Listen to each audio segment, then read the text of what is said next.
bohong lah. Orang tu rindu pada seseorang, dia tak cinta, bohong. Dia main cinta tu baru rindu. Nabi duduk tak duduk dengan para sahabat, tiba-tiba Nabi kata, ya laitani qabaltu ikhwani. Nabi kata, alangkah kalau aku dapat bertemu dengan ikhwan.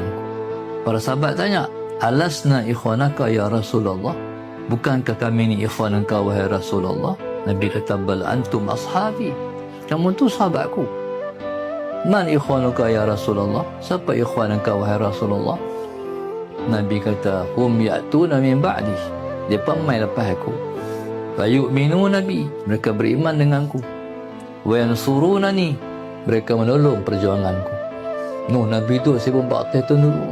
Nabi teringat pada ikhwan umatnya di akhir zaman yang mai lepas dia beriman dengan menolong perjuangannya. Jadi subhanallah, musalla ala sayyidina. Jadi kata siapa rindu nak jumpa kita.